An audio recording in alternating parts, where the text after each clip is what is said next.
परिपक्वता। तो जब किसी फल या सब्जी का विकास होता है तो उसमें विभिन्न अवस्थाएं आती हैं। सबसे लास्ट में एक ऐसी अवस्था आती है जब फल या सब्जी जो है वो कटाई के लिए उपयुक्त हो जाती है और यह अवस्था परिपक्वता कहलाती है।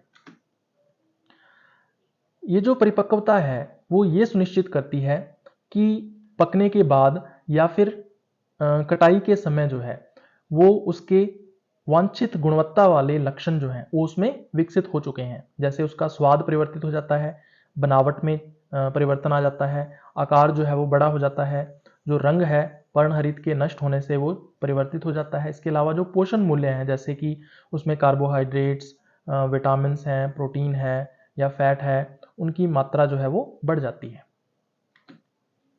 परिपक्वता के प्रकार की अगर अपने बात करें तो 3 प्रकार हैं मुख्य। सबसे पहला बागवानी परिपक्वता। तो ये ऐसी अवस्था होती है जब हम फलों या सब्जियों की जो कटाई है वो उस समय करते हैं जब ये उपभोक्ताओं द्वारा उपयोग के लिए जो आवश्यक विशेषताएं हैं उसके अंदर वो विकसित हो जाती हैं। दूसरा है कारिकीय परिपक्वता। तो जब प्राकृतिक विकास किसी फल या सब्जी का पूर्ण हो जाता है, जब उसके अंदर जो बीज हैं आमतौर पर वो पूरी तरह से विकसित हो जाते हैं, तब उस अवस्था को कारिकीय परिपक्वता कहा जाता है। तीसरा है वाणिज्यिक परिपक्वता।